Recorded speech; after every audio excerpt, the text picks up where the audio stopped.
26 जनवरी गणतंत्र दिवस के अवसर पर मदरसा इस्लामिया अरबिया बैतुल उलूम गोकलपुर कमालपुर मेरठ में गरिमामय और देशभक्ति से परिपूर्ण कार्यक्रम आयोजित किया गया, जिसमें स्वतंत्रता संग्राम के महान बलिदानों और भारतीय संविधान के लागू होने के महत्व को उजागर किया गया।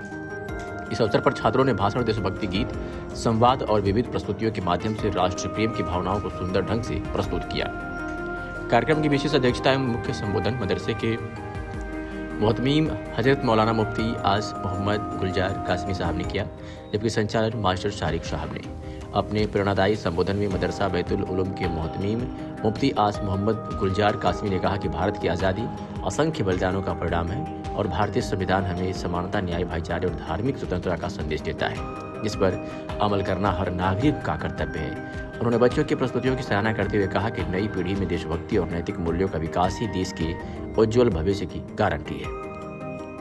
इस अवसर पर क्षेत्र की अनेक गणमान्य हस्तियों ने कार्यक्रम में भाग लेकर आयोजन की शोभा बढ़ाई, जिनमें पूर्व प्रधान हाफिज आशिफ अली, वर्तमान प्रधान Harendra Singh, junior high school के पूर्व प्रधानाचार्य एवं राष्ट्रपति पुरस्कार से सम्मानित मास्टर अब्दुस्समद साहब, पूर्व प्रधान संत राम, कारी महबूब हसन साहब, कारी एहसान साहब, कारी इलियास साहब, मास्टर अकरम साहब, मास्टर मौलाना मसरूर नदवी साहब, मास्टर कारी कासिम साहब, मुफ्ती जुबैर साहब, मौलाना इरफान साहब, कारी अतहर साहब और कारी मसलुल्लाह साहब शामिल रहे।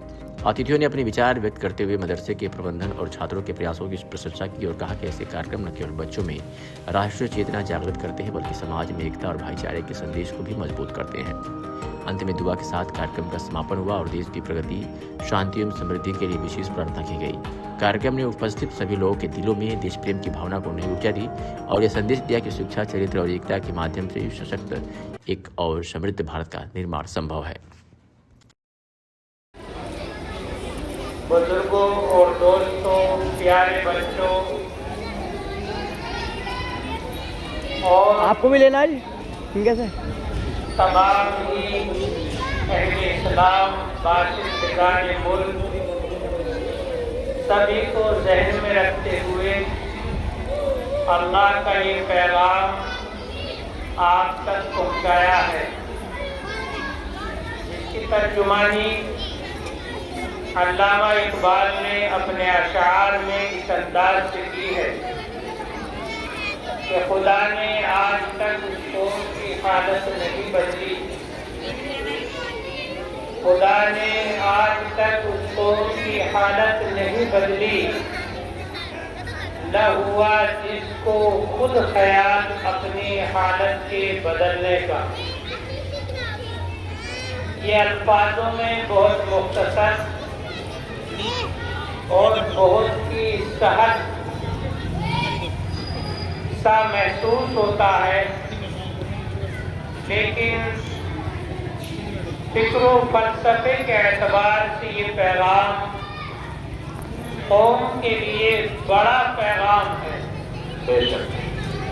इसमें मसला ये है कि आज पूरी दुनिया में जो मुसलमानों की हालत इज़्तिरार है, जो परेशान कुन हालत है, और पूरी दुनिया का मुसलमान जिन मराहिल से दो चार है,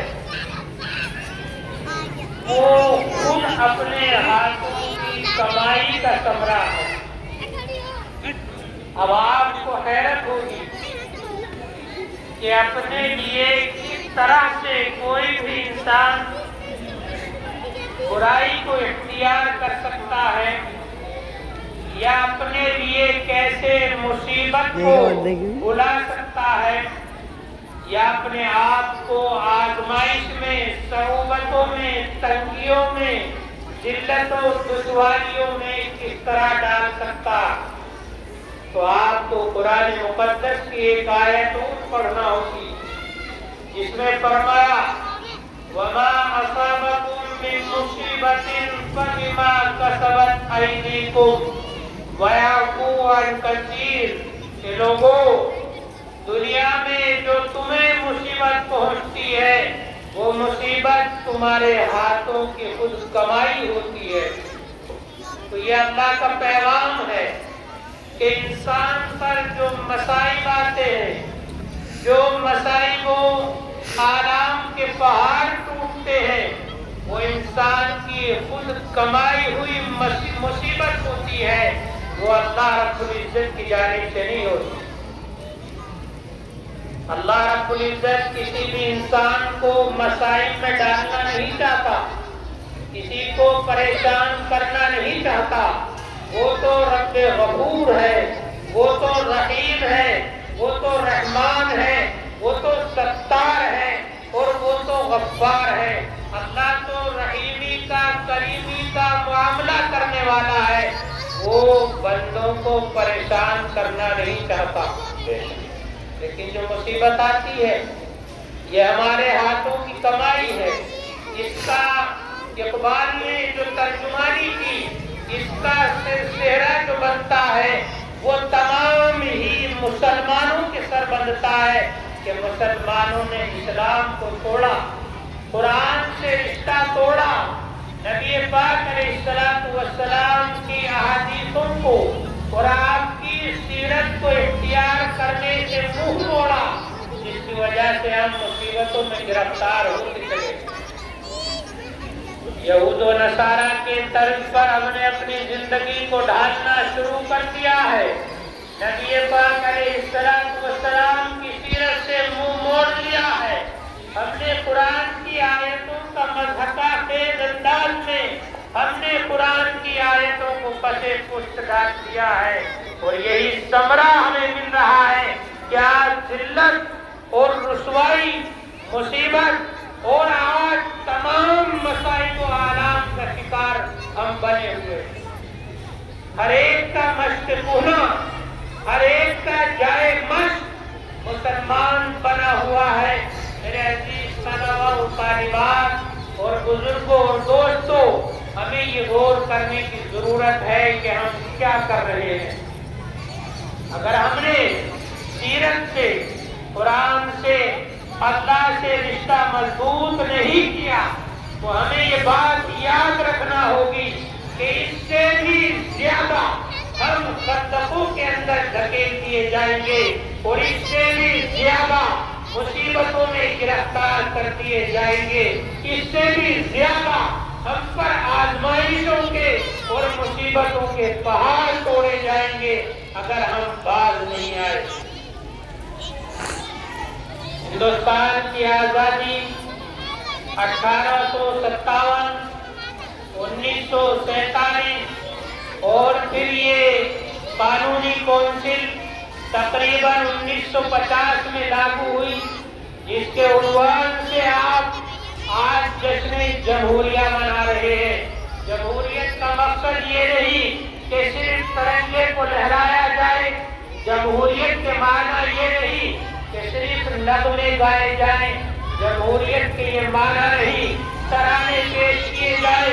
जमहूरियत का माना ये है कि हिंदुस्तान में जितना हक हिंदुस्तान के वजीर आजम को हासिल है, जितना हक यहाँ के गृह मंत्री को हासिल है, जितना हक यहाँ के मुख्यमंत्री योगी आदित्यनाथ को हासिल है, इतना ही हक हिंदुस्तान के कमजोर से कमजोर दलित को हासिल है, मुसलमान को हासिल है, ईसाई को हासिल है और यहाँ पर रहने वाले रंग और रसद के लोग जो भी यहाँ पर बाशिंदे हैं, हर हिंदुस्तानी को हासिल है। इसका नाम जमहूरियत है। आज मुसलमानों को दो दर्जे का शहरी बनाने की कोशिश की जा रही है। इसका नाम जमहूरियत नहीं है। जमहूरियत ये है कि जो बड़े बड़े ओहदों पर फाइज लोग हैं, जमहूरियत में उनका भी उतना ही मकाम है जितना कि एक आम इंसान का मकाम। ओहदे की नौइयत अलग होती है, लेकिन जमहूरियत का मतलब यही है कि यहाँ पर हर एक इंसान, वो किसी भी धर्म से, किसी भी मजहब से, किसी भी कौम से, किसी भी जात और बिरादरी से, किसी भी रंग और नस्ल से, किसी भी जिले या किसी भी जगह से, किसी भी खित्ते से ताल्लुक रखने वाला हो, वो भी इस मुल्क का बाइज्जत शहरी है, इस मुल्क का बाइज्जत बाशिंदा। चार तरफ घुमाए कि अपने को एक जगह और ये जमहूरियत बाकी रखने के लिए भला कर रहे हैं ये हजरत मौलाना सैयद भला कर रहे हैं अली मियां नदवी रहमहुल्लाह ने फरमाया था कि लोगों याद रखना हिंदुस्तान में जब तक कानून का राज रहेगा हिंदुस्तान कायम और दायम रहेगा। हिंदुस्तान में जब तक बराबरी रहेगी हिंदुस्तान ये गहवारा फूलता फलता रहेगा। हिंदुस्तान में जब तक जुल्म नहीं होगा हिंदुस्तान का ये जवान अपनी आब